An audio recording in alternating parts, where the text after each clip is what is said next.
Assalamualaikum warahmatullahi wabarakatuh. Alhamdulillahi rabbil alamin. Wassalatu wassalamu ala asyrafil anbiya'i wal mursalin Sayyidina Muhammadin wa ala alihi wa sahbihi ajma'in. Amma ba'du. Saudara-saudara sebangsa, setanah air dan sekeyakinan yang berbahagia. Data-data terakhir yang sampai kepada kita membuat kita sebagai bangsa semakin prihatin. Walaupun tentu tidak membuat kita jadi pesimis, seraya kita tetap memberikan penghormatan dan penghargaan kepada upaya-upaya yang telah dilakukan oleh pemerintah kita. Data itu adalah 3/5 dari jumlah penduduk kita hidup di bawah garis kemiskinan. Ini artinya apa? 60% dari 210 juta rakyat kita hidup di bawah garis kemiskinan dan 20% diantaranya dalam kemiskinan mutlak. Berbagai macam komentar orang, ada yang tetap dalam alur rasional memberikan analisa kenapa dan mengapa ini terjadi. Ada yang berpendapat kurang kompaknya tim ekonomi kita. Ada yang bilang karena korupsi masih merajalela. Ada yang bilang rendahnya upaya untuk law enforcement. Ada yang lebih cenderung mencari kambing hitam, menyalahkan masa lalu. Namun realitasnya kemiskinan itu tetap berjalan, tetap berlangsung. Sementara kita harus melakukan upaya-upaya di dalam alur kebersamaan terhadap kondisi yang dihadapi oleh mayoritas bangsa kita ini. Pada jumpa ini saya ingin menyampaikan sebuah hadis yang diriwayatkan oleh Imam Al-Hakim. Rasulullah sallallahu alaihi wasallam bersabda, Arba'un man kunna fihi nasyarallahu rahmatuh wa adkhalahu jannatuh. Ada 4 hal. Siapa saja yang mempunyai keempat hal ini, Allah akan pancarkan rahmat kepadanya. Allah akan pancarkan kasih sayang kepadanya dan dimasukkannya orang itu ke dalam surga. Mari kita lihat semua kita termasuk salah satu saja dari 4 hal yang dibicarakan ini. Yang pertama, man awa miskinan. Orang yang memberikan perlindungan, memberikan tempat tinggal, menaungi orang-orang yang miskin. Allah melebihkan rizki sebagian kita dari yang lain, agar dalam hidup terjadi take and give. Karena bagaimanapun kita ini saling memerlukan. Tidak ada orang hebat yang bisa hidup sendirian. Betapa dan siapapun kita memerlukan yang lain. 60% rakyat kita hidup di bawah garis kemiskinan dan bukan mereka punya mau. Padahal subhanallah, kita diberikan negara yang begini kaya, hijau, ranau, subur, makmur. Bumi kita mengandung gas, batu bara, minyak, laut kita kaya, hutan kita kaya, negara kita kaya dan penduduk kita miskin. What wrong? Tapi pertanyaan ini bisa mengundang berbagai macam polemik. Oleh karena itu, saya ingin mengetuk hati kita semua. Allah akan memancarkan rahmatnya kepada orang-orang yang santun, berpihak kepada orang-orang miskin. Hukum sering tidak berpihak kepada kemiskinan. Kebenaran sering tidak berpihak kepada kemiskinan. Sehingga dengan demikian, tersudutlah dia di pojok-pojok kehidupan. Padahal ini masalah kita bersama. Sementara Rasul dengan tegas memperingatkan, Wallahu fi aunil abdi, madama al-abdu fi auni akhi. Allah akan selalu menolong seorang hamba, selama hamba itu masih mau menolong saudaranya. Jikalau kita sudah tidak punya kepedulian kepada saudara-saudara kita yang hidup di bawah garis kemiskinan, Jikalau kita biarkan mereka meratap dalam keputusasaan, jangan heran Allah juga tidak akan pernah peduli dengan kita. Sementara kemalangan apa yang lebih besar dalam hidup ini, kalau Allah sudah tidak mau peduli dengan kita lagi. Rumah-rumah singgah tetap diperlukan. Pemandangan sehari-hari kita lihat anak-anak kita dalam usia sekolah terpaksa harus berjemur panas terik, terguyur hujan, tidur di tepi-tepi jalan oleh karena tekanan kehidupan, oleh karena sulitnya lapangan pekerjaan, oleh karena kemiskinan-kemiskinan yang dialami. Dan itu semua menjadi tanggung jawab kita untuk berbagi dalam kondisi yang seperti ini. Saudara-saudara sebangsa, setanah air, dan seiman yang tercinta. Dengan semangat ini, boleh jadi baju di rumah kita sudah tidak ada artinya.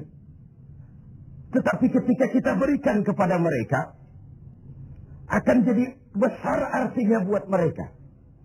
Sementara di rumah kita sendiri, kita sudah hampir lupa ada baju itu. Tidak tersentuh sama sekali. Beratkah kita memberikan sesuatu yang di tangan kita sudah tidak begitu berarti, sementara akan jadi pengarti yang paling besar bagi orang lain. Satu sisi ada orang sakit perut karena kekenyangan, sisi lain orang merintih karena kelaparan. Tidak bisakah kita menyisihkan sebagian saja supaya kita tidak berlebihan dan tetap sehat, sementara yang lain juga tetap tidak merintih kelaparan karena kekurangan makan? Kemiskinan merupakan musuh kita yang paling utama. Dan biang keladinya adalah belum stabilnya perekonomian kita. Penyebabnya bisa bermacam-macam. Karena kurang kompaknya tim ekonomi kita, iya. Karena warisan hutang, iya juga. Baik hutang pemerintah maupun hutang swasta.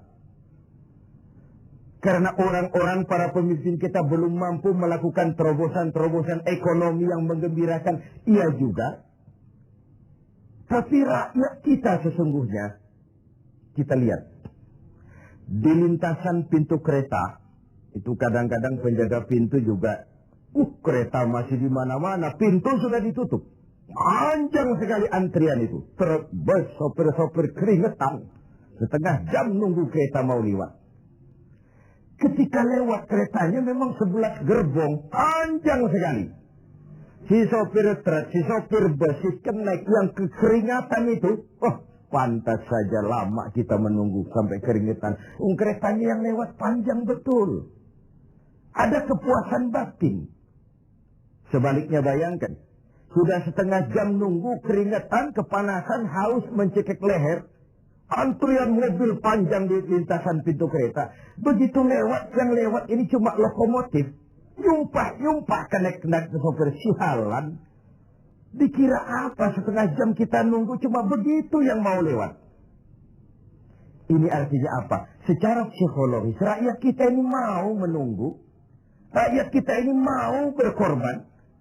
Rakyat kita ini mau memberikan apa yang mereka bisa untuk sesuatu yang besar, untuk sesuatu yang monumental, untuk sesuatu yang bisa merubah keadaan mereka. Jangan biarkan rakyat kita menunggu dengan kecewa karena begitu lama menunggu yang lewat cuma lokomotif, cuma kepala kereta yang lewat. Mereka merasa penantian setengah jam sia-sia, pengorbanan peras keringat, haus mencekik leher. Jadi konyol ketika yang lewat cuma sebuah lokomotif. Begitulah. Kadang kita masih terkontaminasi oleh pola lama. Sebagian dari pemimpin kita masih memandang bahwa jabatan itu fasilitas dan kekuasaan. Lebih celaka lagi bahwa jabatan adalah jalan pintas untuk menuju kaya. Merasa giliran. Kemarin kan giliran kamu, sekarang giliran saya. Sepanjang jabatan masih dianggap sebagai fasilitas dan kekuasaan, apalagi jalan pintas untuk menuju kaya, itu rampok. Negara sedang sakit. Ini musim kerja bakti. Pesta sudah selesai. Ini saatnya kita cuci piring. Kita Dalam artian seluruh komponen bangsa. Ya birokratnya, ya teknokratnya, ya ekonomnya, ya agamawannya, ya politisinya. Semua kita. Ini merupakan tanggung jawab kita secara bersama-sama. Man awa miskinan. Orang yang santun kepada orang-orang yang miskin. Memberikan tempat bernaung, tempat tinggal. Mendidik, memberikan kesempatan pendidikan kepada anak-anak mereka. Sehingga anak-anak itu, yang juga anak-anak kita, punya hak menatap hari esok dengan pasti. Punya hak menggantungkan harapan dan cita-cita. Seperti juga anak-anak lain punya harapan dan punya cita-cita. Marilah kita semua menyadari, hidup ini sebuah putaran menunggu giliran. Dan jabatan adalah amanah. Sementara menyia-nyiakan amanah adalah khianat. Lebih jauh dari itu, agama mengajarkan apapun yang kita miliki dalam hidup ini sebuah titipan. Harta titipan. Jabatan titipan. Ilmu pengetahuan titipan. Kalau titipan harus disikapi dengan dua. Pertama, titipan harus dijaga baik-baik. Masa ada orang datang ke rumah saya, Pak, saya titip mobil sebentar. Oh, silakan. Saat mobil diambil, kacanya pecah, bempernya penyok, rebannya kempes, knalpotnya hilang, marah yang punya. Saya cuma titip, kenapa tidak dijaga baik-baik? Begitulah Allah menitipkan jabatan kepada kita. Saat nanti diambil jabatan itu berlumur korupsi, berlumur kezaliman, tipu daya, trik, rekayasa. Tentu marah yang menitip ini. Kau harus bertanggung jawab. Ini kan titipan. Kenapa tidak dijaga baik-baik? Harta titipan. Malahan, kalau saudara diberikan ilmu, pertanyaan akhirat cuma satu. Ilmumu kau amalkan untuk apa? Diberikan kita usia yang panjang, pertanyaan akhirat juga cuma satu. Usiamu kau habiskan di mana? Tapi diberikan kita harta, pengadilan akhirat akan bertanya dua. Hartamu kau dapat dari mana? Kau belanjakan kemana? Depan dan belakangnya ditanya, dari mana dan kemananya. Itu sebabnya Rasulullah berpesan, hasibu anfusakum qabla an tuhasabu. Hitung dirimu sebelum Allah yang menghitungnya. Dengan bahasa sekarang, kalau malam-malam ada baiknya kita putar film hidup kita ini. Sejak akil balik sampai sekarang, lihat adegan-adegan yang pernah kita lakukan. Oh, tanggal sekian, bulan tahun sekian, saya nyolong, saya korup. Tanggal sekian, bulan sekian, saya nempeleng orang tanpa alasan yang benar. Putar film itu. Apa target dari semuanya? Kalau ada adegan yang tidak pantas, sekarang ini kita masih bisa melakukan sensor. Taubat maksudnya, pemutihan. Ada suara yang kurang jelas, masih bisa dubbing. Ada alur cerita yang kurang utuh, masih bisa editing. Proses sensor, proses editing, proses dubbing masih dimungkinkan sekarang. Sekarang, di dunia ini. Kalau nanti di padang mahsyar Allah yang memutar film kehidupan kita, tidak akan ada waktu lagi untuk sensor, dubbing, editing, yang ada tinggal pertanggungan jawab. Dan hari itu seperti sering kita baca dalam surah Yasin, al-yawma nakhtimu ala afwahihim wa tukallimuna aydihim wa tashhadu arjuluhum bima kanu yaksibun. Mulut mereka kami gembok, tangan mereka akan laporan, dan kaki mereka akan memberikan kesaksian terhadap apa saja yang telah mereka lakukan. Jabatan adalah titipan. Dia harus dijaga baik-baik. Yang kedua, kalau titipan tidak boleh membuat orang arogan, sombong. Dititipi, sekadar dititipi kok sombong. Apa alasannya? Orang titip mobil ke rumah saya, yang punya mobil pergi, saya petatang-peteteng, membangga-banggakan. Ini mobil hebat, ini mobil mutakhir, ini mobil canggih. Mobil orang titip. Begitulah kita. Ini jabatan. titipan. Kenapa harus sombong?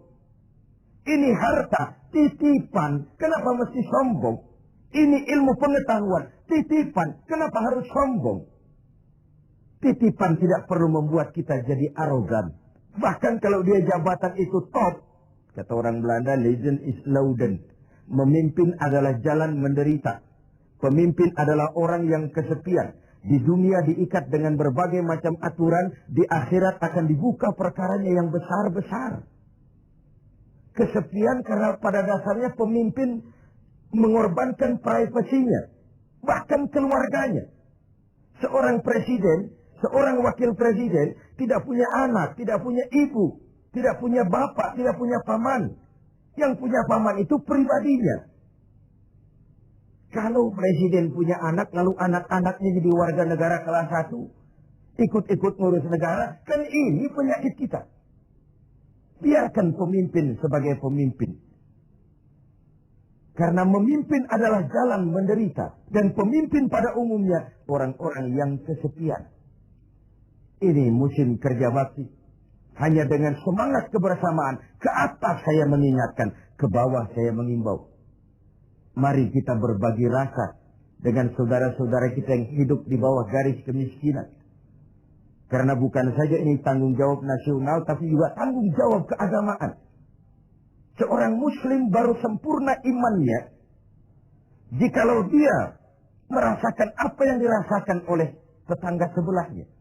Bahkan tidak sempurna iman kamu jikalau kau tidur dalam perut kenyang sementara tetanggamu merintih kelaparan. Belum sempurna imanmu. Begitu kepekaan Islam sampai iman dijadikan taruhan terhadap perbaikan nasib orang-orang miskin. Bukan sekadar sebuah slogan. Bukan sekadar sebuah simbol. Tapi sebuah realita kehidupan beragama. Tangan di atas lebih baik daripada tangan di bawah. Orang mukmin yang kuat lebih disukai Allah ketimbang orang mukmin yang lemah. Lemah ekonominya, lemah pendidikannya, lemah jaringan sosialnya, lemah kebudayaannya. Orang mukmin yang kuat lebih disukai Allah daripada orang-orang mukmin yang lemah. So, kalau kita dalam posisi itu, sekaranglah waktunya untuk berbuat. Jangan biarkan saudara-saudara kita merintih kelaparan. Anak-anak dalam usia sekolah terpaksa keleleran di jalan. Atau terpaksa harus kerja di bawah usia. Memang kadang kita berhadapan dengan siklus lingkaran setan. Pendapatan rendah. Kenapa? Karena kemampuan rendah. Kemampuan rendah kenapa? Karena pendidikan rendah. Pendidikan rendah kenapa? Karena kurang gizi. Kurang gizi kenapa? Karena biaya hidup tinggi. Biaya hidup tinggi kenapa? Karena pendapatan rendah. Begitu berputar lingkaran setan ini. Tapi what can we do now? Apa yang bisa kita lakukan sekarang? Buat tetangga kita, buat masyarakat lingkungan kita, setidaknya man awa miskinan. Orang yang menolong orang-orang miskin. Memberikan tempat tinggal. Melindungi mereka. Akan dipancarkan rahmat Allah kepada mereka. Kasih sayang Allah akan berlimpah. Si miskin mungkin tidak akan bisa membalas. Tapi Allah akan memberikan balasan. Melalui jalan yang tidak pernah kita sangka. Ketimbang kita mencari kambing hitam. Oke lah, yang salah tetap salah. Tapi kan dengan argumen, bukan dengan sentimen. Untuk menegakkan kebenaran, bukan untuk menang-menangan. Zaklik, tidak personlik. Menyentuh dan bukan menyinggung. Biarkan hukum tetap tegak. Biarkan penataan ekonomi kita tetap profesional. Sementara kita yang oleh Allah diberikan sedikit kelebihan. Sedikit kemampuan. Mari kita berbagi. Untuk mengatasi persoalan bangsa yang memang berat ini. Ini yang pertama. Yang kedua, orang yang akan dapat pancaran rahmat dari Allah itu warahimad dha'ifa. Orang yang punya sifat belas kasih kepada mereka yang lemah. Keberpihakan kepada orang-orang yang tidak berdaya. Tadi saya katakan, kebenaran jarang berpihak kepada si miskin dan si lemah. Hukum sering tidak berpihak kepada si miskin dan si lemah. Tengoklah sekarang. Kalau orang besar punya banyak uang, dapat masalah, tim pembelanya itu antri. Tim, bukan lagi 1-2 orang, tim. Paling sedikit 3 orang. Tapi ketika si miskin dan si lemah terpuruk di sudut kehidupan, hak-hak asasinya diinjak-injak, siapa yang mau peduli? Masih segar dalam ingatan kita nasib yang menimpa Marsina, Sengkon dan Karta, wartawan Udin, koran Bernas. Itu sekadar yang naik ke permukaan. Entah berapa puluh Marsinah di Republik ini. Entah berapa banyak Sengkon dan Karta di negeri ini. Entah berapa banyak Udin Bernas di bumi tercinta ini. Sehingga orang sering mengeluh. Banyak pengadilan, tapi sulit mencari keadilan. Hukum berpihak kepada yang terkenal, kuasa, dan punya uang. Law enforcement tersendat-sendat. Kalau sudah orang beruang, ternama, punya masalah, antri yang bela. Rame-rame kur menyanyikan lagu, maju tak gentar, membela yang bayar. Sementara si lemah, si miskin, terseok-seok mencari keadilan. Merintih ketika hak asasinya diinjak-injak. Dan tidak tersentuh sama sekali. Sebagai refleksi dari itu, jangan heran kalau lalu muncul street justice. Pengadilan jalanan, maling motor tangkap, bakar. Refleksi dari ketidakpuasan rakyat melihat hukum selama ini. Di mana rakyat menyaksikan dengan mata telanjang kalau orang kecil berbuat salah, hukum cepat-cepat ditegakkan. Jikalau yang besar salah, orang diam pura-pura tidak mengerti. Di situ tumbuhnya luka rasa keadilan. Karena hukum begitu berpihak. Di kalangan elit di atas sering terjadi bargaining untuk kepentingan pribadi mereka. Dengan label atas nama rakyat. Mewakili rakyat, demi rakyat, untuk rakyat. Rakyat sendiri nggak pernah tahu kalau di atas namakan. Nyaris rakyat kita lebih sering jadi address, orang numpang alamat. Karena terjadi bargaining position untuk saling menutupi aib dan koreng masing-masing. Masing-masing memegang kartu truf. Kamu bongkar, saya bongkar. Kamu ngomong, saya ngomong. Maka upaya menegakkan hukum jadi semakin terseok-seok adanya. Saudara-saudara sebangsa, setanah air, dan seiman yang tercinta. Keberpihakan kepada orang yang lemah dan tidak berdaya. Bukan karena kita kepengen jadi hero. Tidak. Ini bagian dari ibadah. Bagian dari ibadah. Of course, lebih nikmat berpihak kepada kekuasaan memang. Numpang mujur, ikut nimbrung. Kekuasaan itu gula. Tentu saja banyak semut di sekitarnya. Harta juga manis. Banyak gula di sekelilingnya. Sampai-sampai ada pepatah Arab mengatakan, Inna darahima fil amakini kulliha taksur rijala mahabatan wa jalala. Uang dan kekuasaan itu di mana-mana bikin gagah orang yang memilikinya. Bikin hebat orang yang menguasainya. Orang yang punya uang dengan yang tidak punya uang, janganlah gaya hidupnya, gaya jalannya saja lain.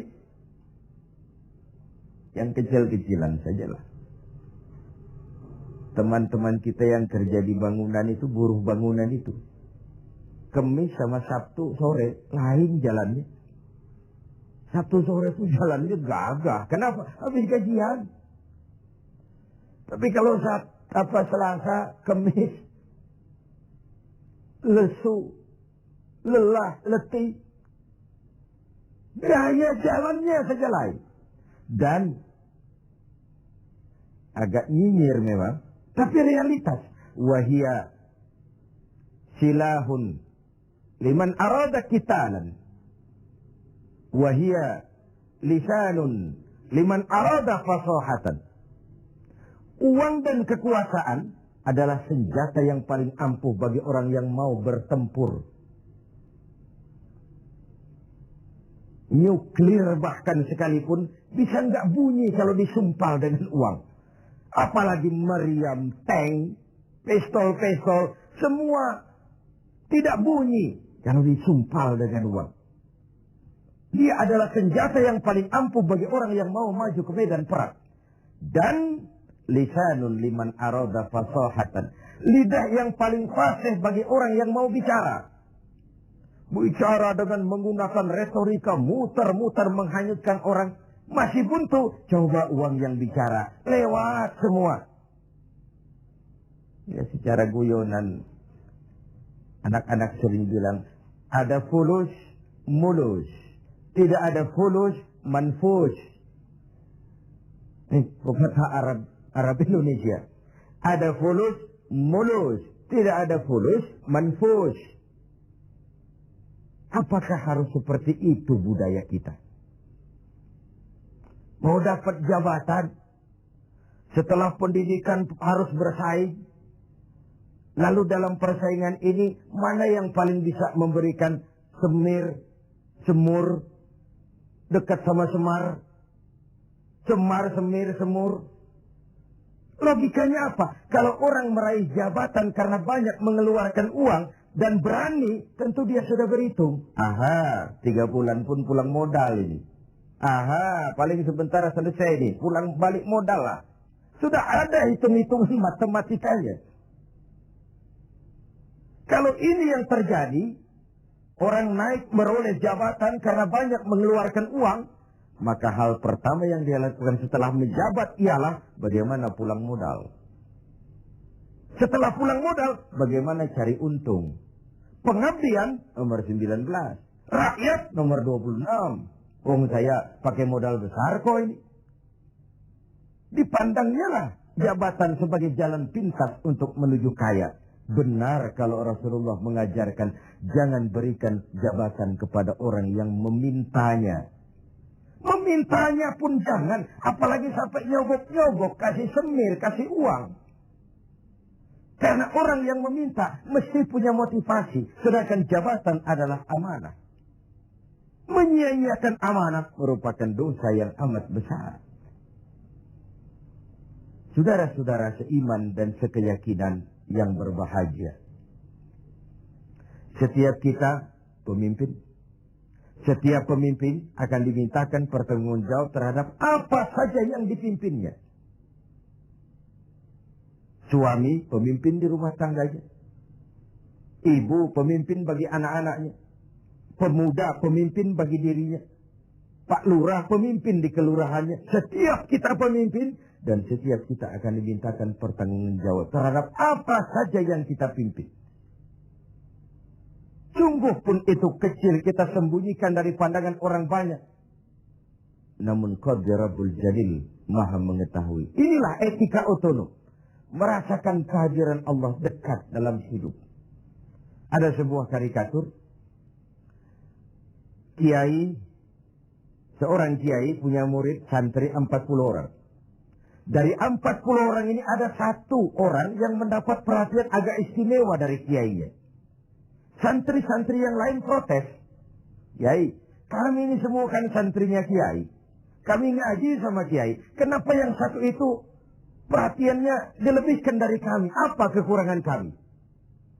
Senyum kiai kita ini. Lalu bilang, oke, kalau kau mau tahu, besok pagi kumpul di sini jam 10. Esoknya jam 10 kumpul 40 santri ini, termasuk yang dapat perhatian istimewa tadi. Anak-anakku, kata kiai, hari ini saya ingin memberikan pelajaran kepada kalian semua. Masing-masing kalian aku berikan seekor anak ayam dan sebilah pisau. Bertebaranlah kalian dengan anak ayam seekor dan sebilah pisau ini. Cari tempat yang tidak ada yang lihat. Sembelih ayam itu di situ. Cari tempat yang tidak ada yang lihat. Sembelih ayam itu di situ. Anak ayam itu. Bertebaranlah santri ini. Mencari tempat yang dipesan kiai tadi. Cari tempat yang tidak ada yang lihat. Ada yang masuk ke dalam gua. Gelap, tengok kiri kanan, tidak ada orang. Potong anak ayamnya. Ada yang cari semak belukar. Noleh kiri kanan, tidak ada orang. Potong. Ada yang naik ke gunung tinggi. Ada yang ke tepian sungai. Macam-macam. Alhasil, pada waktu yang ditentukan berkumpullah ke 40 santri ini. Bagaimana? Tanya Pak Kiai kita. Lapor Kiai, sudah kami sembelih semua. Sudah semua, sudah. Majulah santri yang satu ini, yang dapat perhatian lebih ini. Saya, Kiai, kenapa? Saya tidak bisa menyembelih anak ayam yang Kiai berikan tadi. Kenapa? Kenapa tidak kau sembelih? Tadi waktu mau berangkat Kiai pesan, cari tempat yang tidak ada yang lihat, sembelih anak ayam itu di sana. Saya sudah berusaha Kiai. Saya pergi ke gunung yang tinggi, ke lembah yang suram, ke semak belukar, ke hutan belantara, ke dalam gua bahkan. Tetapi kemanapun saya pergi, dimanapun saya berada, Allah tetap melihat Kiai. Saya tidak bisa menyembelih ayam, anak ayam ini seperti pesan Kiai tadi. Kiai senyum, lalu menghadapi 39 santri yang lain. Nah, kau tahu kan kenapa dia lebih istimewa dari kalian semua? Dia punya etika otonom. Dia merasakan kehadiran Allah dekat dalam hidup. Tengoklah dalam upaya memberantas korupsi di negeri ini. Berapa banyak tim yang sudah kita bentuk. Berapa banyak operasi yang sudah kita lancarkan. Entah yang namanya operasi kilat, operasi Raja Wali, operasi Halilintar, operasi Gledek. Tim ini, tim itu, tim ini, tim itu. Ketika terbentur gunung, timnya bubar. Operasinya selesai. Sementara korupsi tetap berjalan. Mari kita kembali kepada nurani. Dalam kondisi negara kita terpuruk, ekonomi kita begini rupa, 60% rakyat kita hidup di bawah garis kemiskinan. Masih bisakah kita menyalahgunakan jabatan untuk kekayaan pribadi? Masih maukah kita memperkaya kelompok sendiri dengan menyia-nyiakan rakyat banyak? Masih tegakah kita bermain-main dengan hukum? Kita tahu sesuatu itu benar, tapi terus kita injak. Kita tahu sesuatu itu salah, tapi terus kita kerjakan. Kita tahu sesuatu itu benar, tapi kita tidak berupaya membelanya. Benar, kalau Rasulullah Shallallahu Alaihi Wasallam pernah mengajarkan sebuah doa. Allahumma arinal haqqa haqqa warzuqna ittiba'ah wa arinal batila batilan warzuqna ijtinabah.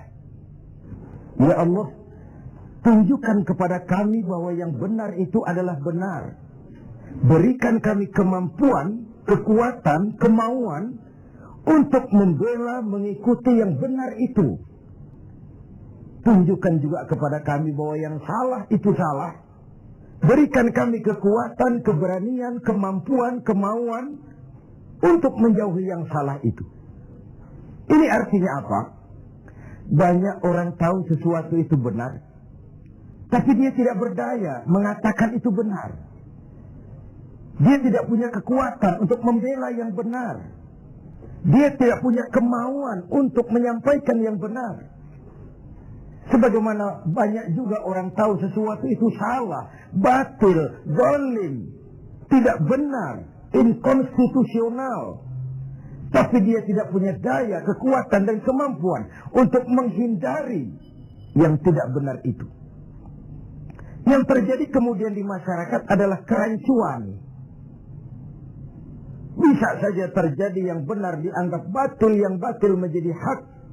Yang halal dikatakan haram, yang haram menjadi halal, atau setidaknya disamarkan. Kerancuan nilai ini membuat masyarakat menjadi tidak menentu. Oleh sebab itu, keberpihakan kepada yang lemah seperti dianjurkan dalam hadis ini. Warahimat dha'if, orang yang bersifat kasih sayang kepada orang-orang yang lemah. Selain ada pula versi hadis Nabi yang menyatakan, irhamu salasatan minan nas, kasihanilah 3 macam manusia. Dikasihani siapa? Pertama, azizan zalla, orang terhormat yang jatuh hina, pejabat tinggi yang pensiun, terkena post power syndrome. Itu kalau tidak kuat mentalnya, mengalami semacam frozen emotional attitude. Dan itu yang masih menghinggapi para birokrat kita sekarang. Dengar mau ada mutasi, gerasak gerusuk, cari orang pinter, cari mbah. Sholatnya masih menghadap Allah, tapi urusan kayak begini, cari orang pintar, cari mbah. Jadi, iyyaka na'budu wa mbah nasta'in. Ini kan tidak konsisten, mukhtalif, mencampur aduk yang hak dengan yang batil. Akhirnya segala macam cara diusahakan. Dia merawat jabatannya bukan dengan prestasi kerja yang baik, bukan dengan kondite karena memang melaksanakan tugas dengan sebagaimana mestinya, tapi banyak melakukan menangi atasan, suap sana, semir sini, semur situ. Azizan zanna, orang terhormat yang jatuh hina, terkena post power syndrome, tidak sadar hidup ini kok cuma nunggu giliran kan. Ada saat datang, ada waktu pergi, ada hari lahir, ada saat kembali, ada waktu dilantik, ada saat menyerahkan jabatan. Wa tilkal ayyamu nudawiluha bainan nas. Hari itu kami putar di antara manusia. Apa yang kekal? Yang tetap adalah perubahan. Perubahan itulah yang tetap itu. Ini yang pertama. Yang kedua, ghaniyan qad istaqar, orang kaya yang jatuh miskin. Ini kalau tidak kuat mentalnya bisa gila. Hidup serba ada, sama dengan pejabat tinggi. Datang dihormati, kemana-mana dikawal, tiba-tiba pensiun, nongkrong di warung Tegal, nggak ada yang negor. Kalau tidak kuat mentalnya, dia bisa sableng. Orang kaya yang jatuh miskin, biasa hidup serba ada, serba mewah, serba uah. Tahu-tahu dihadapkan oleh kenyataan dia tidak punya apa-apa. Dia bukan apa-apa. Itulah sebabnya kalimat inna lillahi wa inna ilaihi raji'un bukan sebuah ucapan sekadar saat kita menghadapi musibah. Itu kesadaran batin yang paling tinggi dari seorang muslim. Segalanya datang dari Allah, segalanya akan kembali kepada Allah. Kalau satu saat saya harus melepaskan jabatan yang saya senangi, kenapa harus berat? Bukankah ketika terlahir dahulu tidak ada jabatan yang saya bawa? Kalau saya harus melepaskan harta yang saya miliki, kenapa saya harus berat? Bukankah ketika terlahir ke dunia ini tidak sesen pun uang yang saya bawa? Inna lillah, segalanya dari Allah, segalanya akan kembali juga kepada Allah. Kesadaran moral yang paling tinggi, segalanya dari Allah, segalanya akan kembali kepada Allah. Lalu orang ketiga yang perlu dikasihani kata Nabi, faqihan yal'abu bihil juhal, ahli fikih, ahli hukum, ngerti syariat, tapi dipermainkan oleh orang bodoh yang kebetulan punya uang dan kekuasaan. Dan uang serta kekuasaan itulah yang jadi sponsor. Tolong carikan dalil supaya ini kelihatannya halal. Paling tidak haram-haram dikit lah. Sibuklah si ahli fikih buka kitab, carikan dalil untuk menghalalkan yang haram itu. Tolong carikan alasan supaya ini boleh. Sibuk menurunkan kitab untuk memberikan legitimasi terhadap kebatilan. Orang ahli fikih yang dipermainkan oleh orang bodoh yang punya uang dan kekuasaan. Inilah realitas. Sehingga benar kalau Nabi mengatakan sebaik-baik umara adalah yang mendekati ulama. Sejelek-jelek ulama yang mendekati umara. Kalau umar mendekati ulama, tendensinya apa? Mau minta proyek sama kiai? Tentu tidak, paling minta didoakan, minta yang baik-baik. Tapi kalau Umaro membebek, mendekat, menjilat kepada ulama, menjilat, mendekat, membebek kepada Umaro, tentu ada something, ada sesuatu. Saudara-saudara yang terhormat, saya kembali kepada masalah 4 hal yang mendatangkan rahmat Allah tadi, yaitu yang kedua, rahimad dhaif. Orang yang bersifat belas kasih kepada orang-orang yang lemah, keberpihakan kepada rakyat. Ini yang diperlukan sekarang. Ini akan menumbuhkan trust, kepercayaan. Kita bicara soal kesulitan ekonomi, ini kan masalah yang sudah mendunia. Bukan cuma Indonesia, tapi tetangga-tetangga kita sudah hampir sembuh semua. Malaysia sudah sembuh, Thailand sudah sembuh, Filipina sembuh, bahkan Korea lebih menakjubkan. Bukan saja sembuh, tapi dia sudah tidak sangkut paut lagi dengan negara donornya, IMF. Sudah diselesaikan hutangnya. Apa yang dilakukan Korea? Membangun semangat kebersamaan. Rakyatnya mengumpulkan emas sekian ton. Pemerintah mengeluarkan obligasi. Kok mau rakyat mengumpulkan emas? Itu tadi. Masih ingat? Sopir truk, sopir bus, kenek-kenek nunggu setengah jam di lintasan pintu kereta. Kalau lokomotifnya yang panjang lewat, ada kepuasan batin. Pas. Rakyat percaya kepada pemimpinnya. Ini yang perlu ditumbuh kembangkan. Sehingga terkumpullah emas sekian ton. Lalu Korea menghidupkan yang namanya home industry. Tulang punggung perekonomiannya tetap koperasi yang bersifat kerakyatan. Dan dia berhasil bangkit dari kesulitan ekonomi.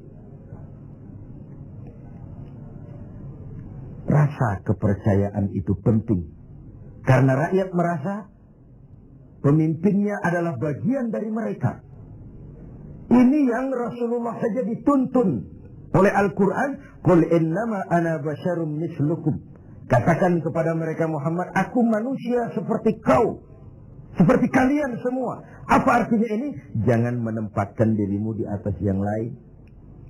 Jangan pemimpin mendatangi rakyat sebagai sosok penguasa, sebagai sosok malaikat, sebagai sosok sinterklas. Datanglah kepada rakyat sebagai bagian daripada rakyat itu sendiri.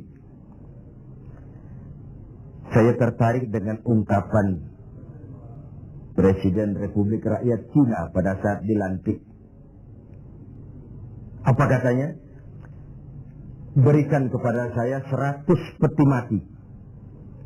Yang 99 akan saya gunakan untuk koruptor di negeri ini. Yang 1 akan saya pakai sendiri kalau kamu lihat saya tidak benar. Sebuah ungkapan yang menampilkan kesungguhan dan keteladanan. Siapkan 100 peti mati. Yang 99 untuk para koruptor di negeri ini. Yang 1 akan saya pakai sendiri kalau kamu lihat saya tidak benar. Sebuah negeri Cina yang nyaris ateis, komunis, mempunyai landasan moral yang begitu tinggi untuk memberantas korupsi, menciptakan pemerintah yang bersih dan berwibawa. Mengapa kita yang berpancasila, yang sila pertamanya ketuhanan yang Maha Esa, yang kita walaupun bukan negara agama tetapi negaranya orang beragama, mengapa kita lalu setengah hati terjebak pada bargaining cuma untuk melembagakan pribadi, kepentingan golongan paling tinggi, tapi tidak menyentuh kepentingan rakyat banyak.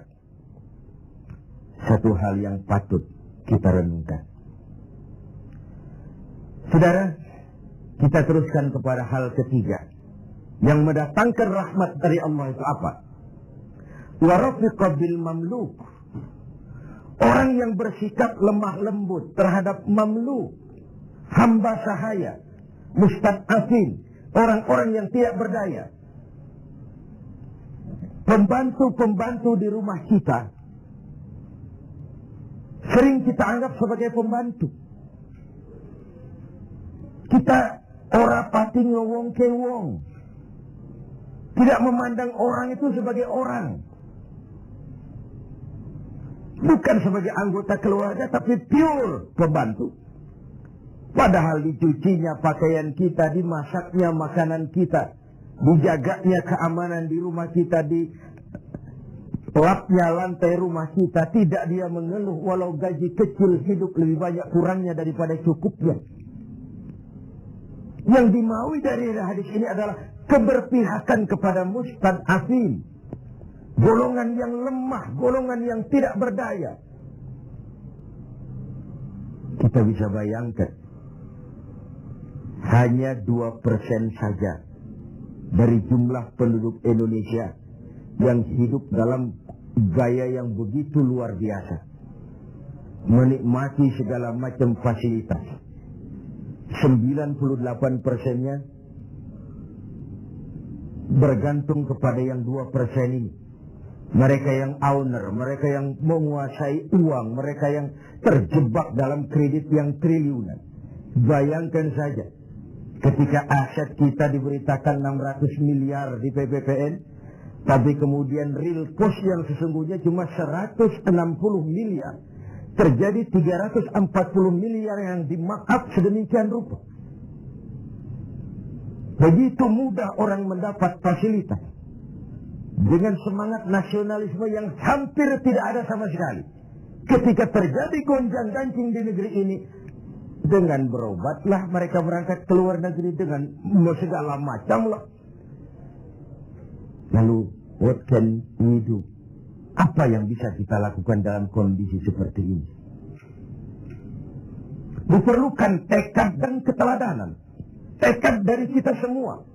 Betapa seorang presiden Cina yang notabene adalah komunis punya ungkapan moral yang begitu tinggi ketika dia dilantik menjadi presiden. Saya ulangi lagi ungkapan ini karena memang menarik. Berikan aku 100 peti mati, yang 99 akan aku gunakan buat koruptor, yang satu aku pakai sendiri kalau kau lihat aku tidak benar. Ini kan senapas benar dengan pidato pelantikan Abu Bakar As-Siddiq, Umar Ibn Khattab. Kalau kau lihat aku benar, bantulah aku. Kalau kau lihat aku salah, tegurlah aku. Abu Bakar dengan tawadunya mengatakan, inni wulitu alaikum walastu bi khairikum. Aku telah dipilih untuk memimpin kalian, padahal aku bukan orang yang terbaik di antara kalian. Kalau kau lihat aku benar, bantulah. Kalau kau lihat aku salah, tegur. Dan Sayyidina Umar dengan jujur juga menjawab, aku akan menegurmu dengan pedangku. Artinya apa? Jangan main-main dengan jabatan. Jangan main-main dengan jadi pemimpin. Sekedar kepengen dihormati, sekedar kepengen hidup dengan segala macam fasilitas yang serba wah, kemana-mana dikawal orang, dihormati, cuma sebatas itu. Lalu tidak punya konsep ke depan membawa rakyat keluar dari kesulitan. Saudara-saudara sebangsa, setanah air dan seiman yang berbahagia. Warafiqah bil mamluk. Orang yang bersikap lemah lembut kepada orang-orang yang dalam kekuasaan orang lain. Budak sahaya, para pembantu, tenaga-tenaga kerja level bawah. Kita bersyukur kalau kita ke Korea, kita ke Hong Kong, tenaga-tenaga kerja kita masih memasuki pasaran menengah. Tapi di beberapa negara lain, yang kita kirim tenaga kerja lapangan ke bawah, itu kan potret dari SDM kita yang saya katakan berbentuk lingkaran setan, siklus.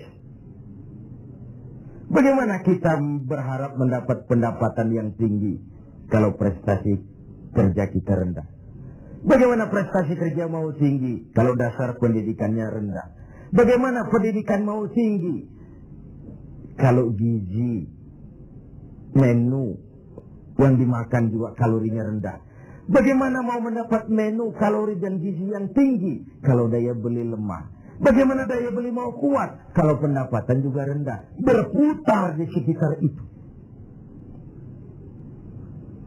Oleh karenanya dituntutlah kepekaan dalam situasi sekarang. Sulit-sulitlah, siapa yang tidak sulit? Yang kaya saja mengeluh, konon yang miskin. Yang masih punya kerjaan saja mengeluh, konon lagi yang sama sekali saja mengeluh, konon yang miskin. Yang masih punya kerjaan saja mengeluh, konon lagi yang sama sekali tidak punya kerjaan. Hopeless, homeless. Dan ini kesulitan kita bersama. Mari kita berbagi. Wallahu fi auni al-'abdi madama al-'abdu fi auni akhi. Allah akan selalu menolong seorang hamba selama hamba itu masih mau menolong saudaranya. Selama kita utuh, kokoh dan kuat, bersatu sebagai bangsa, tidak ada kesulitan yang tidak bisa kita atasi. Hutang-hutang kita, paling tidak kita bisa minta rescheduling, debt rescheduling, penjadwalan ulang. Terlalu riskanlah kalau kita minta pemutihan, karena itu memberikan pengumuman bahwa negeri kita bangkrut. Debt rescheduling. Sumber daya alam kita masih memadai. Banyak terobosan-terobosan yang dilakukan selain membebani rakyat dengan berbagai macam pajak. Pajak ini, pajak itu, pajak ini, pajak itu. Tidak adakah satu upaya selain meningkatkan pajak dengan tambahan hutang dari luar negeri untuk memperbaiki ekonomi ini? Let's be ourselves. Mari kita jadi diri kita. Selama ini kita gagal barangkali sebagai bangsa oleh karena kita tidak mau menjadi diri kita. Negara kita negara agraris, tapi teknologi kita berorientasi kepada high tech. High tech itu artinya high cost, tetapi sekaligus high risk. Yang kita perlukan teknologi yang mengarah kepada agro. Sebuah karikatur sederhana. Tingkat kesuburan yang paling tinggi di negeri kita adalah di Pulau Jawa. Humus kesuburannya itu sampai 15 meter ke bawah. Sedangkan di luar Jawa rata-rata 15 cm tingkat kesuburannya. Wajar kalau lalu ada lahan berpindah, ladang berpindah. Karena tingkat humus kesuburannya cuma 15 cm dari permukaan. Apa yang kemudian terjadi? Tanah-tanah yang subur di Jawa ini ditanami gedung, ditanami beton. Untuk kepentingan high-tech. Lalu sawah kita buatlah di Kalimantan Tengah. Lahan 1 juta hektar. Tanahnya gambut. Proyek gagal total. Triliunan uang menguap. Entah yang di mark up, entah yang disalah alirkan, habislah akhirnya uang setan dimakan jin. Let's be ourselves. Mari kita jadi diri kita. Sebab hanya orang yang tahu benar dirinya, dia akan bisa menempatkan diri. Tetapi pada saat kita sudah tidak tahu siapa kita, apalagi kita mau jadi orang lain, maka kita tidak akan pernah jadi apa-apa. Jangan di bawah bayang-bayang orang lain. Karena bagaimanapun negara donor mau memberikan bantuan karena kepentingan. Apalagi jangan mau jadi orang lain. Jadilah diri kita, itu yang sejatinya. Semangat gotong royong, kebersamaan, kepedulian sebagai budaya yang dimiliki orang-orang tua kita nyaris tercabut dari kehidupan kita. Terjebak euforia, tiba-tiba saja. Atas nama kebebasan, atas nama demokrasi, kita seakan tercabut dari akar budaya kita. Kita yang santun jadi beringas. Kita yang rukun jadi saling mencurigai. Kita yang toleran tiba-tiba bermusuhan. What wrong? Apa sih sebenarnya?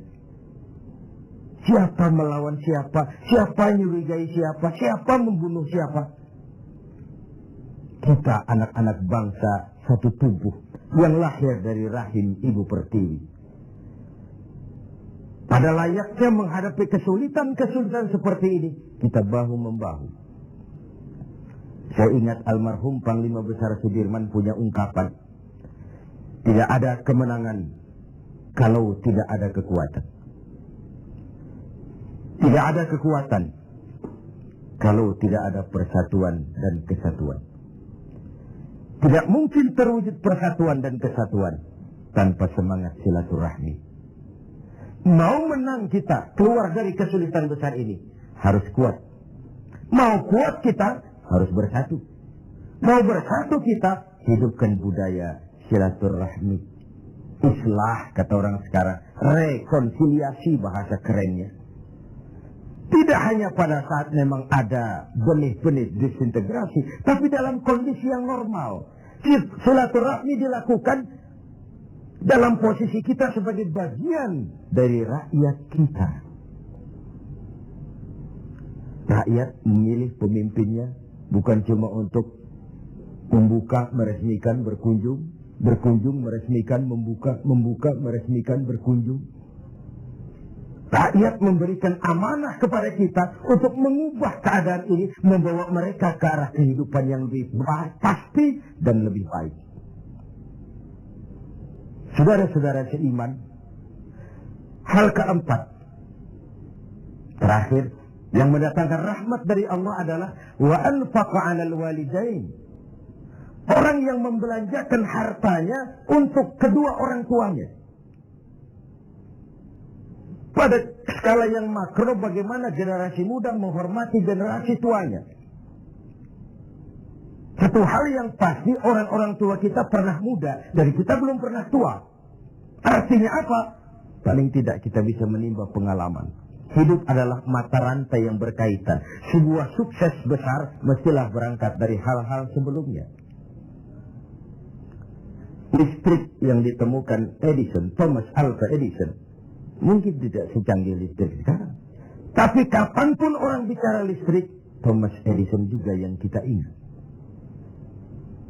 Orang-orang tua kita yang telah berjasa membangun negeri ini dengan keringat, air mata, darah, dan nyawa. Hanya bangsa yang besar yang bisa menghargai para pahlawannya. Hanya generasi terhormat yang bisa menghormati orang-orang sebelumnya. Hidup mata rantai yang saling berkaitan. Betapapun hebatnya kita sekarang, kita tetap merupakan produk dari masa lalu. Itu pada skala makro. Pada skala mikronya, menghormati ibu bapak. Tidak ada bahagia bisa ditegakkan tanpa restu keduanya. Dalam hidup kita sering berziarah ke makam-makam yang kita anggap keramat. Tapi sadarkah kita, keramat hidup itu ada di rumah kita. Ibu dan bapak kita. Doanya mustajab, sumpahnya pun manjur. Sehingga Nabi ingatkan, ridallah fi ridal walidain, wa suhtullah fi suhtul walidain. Ridho Allah dalam keridhaan ibu bapak. Murka Allah juga dalam murka ibu dan bapak. Agama mengenal kisah Juraij. Budaya bangsa kita mengenal kisah Simalin Kundang. Sebuah potret. Tidak ada bahagia bisa ditegakkan tanpa restu dari ibu dan bapak. Ada orang mengungkapkan, kalau orang tua kaya, anak jadi raja. Kalau anak yang kaya, orang tua sering jadi budak. Sukses anaknya di ibu kota, ayolah Pak ikut saja ke Jakarta, Ma ikut saja ke Jakarta. Sudahlah tinggal saja di rumah, diam saja, gak usah kerja apa-apa. Biasa di desa dengan segala aktivitas, begitu ke Jakarta diam, kan gak enak juga orang tua. Akhirnya mulai nyapu-nyapu halaman. Akhirnya gak enak lagi, mulai bantu-bantu ngepel. Dan begitu seterusnya. Berapa banyak pun uang kita belanjakan untuk membahagiakan ibu dan bapak, tidak akan pernah sanggup menebus air susu ibu yang kita minum. Ayah yang pergi pagi pulang petang, peras keringat, banting tulang, kehujanan dan kepanasan untuk membesarkan dan mendidik kita supaya jadi orang. Sering setelah jadi orang, lupa kacang akan kulitnya. Saudara-saudara sebangsa dan setanah air yang berbahagia. Mudah-mudahan 4 hal yang saya sampaikan pada hadis yang diriwayatkan oleh Al-Hakim ini menjadi sumbangan moral untuk lebih meningkatkan kepedulian dan ikut andil dalam memberikan solusi bagi bangsa dan negara tercinta ini. Jumpa lagi di lain kesempatan. Usikum wa nafsi bitaqwallah. Wassalamualaikum warahmatullahi wabarakatuh.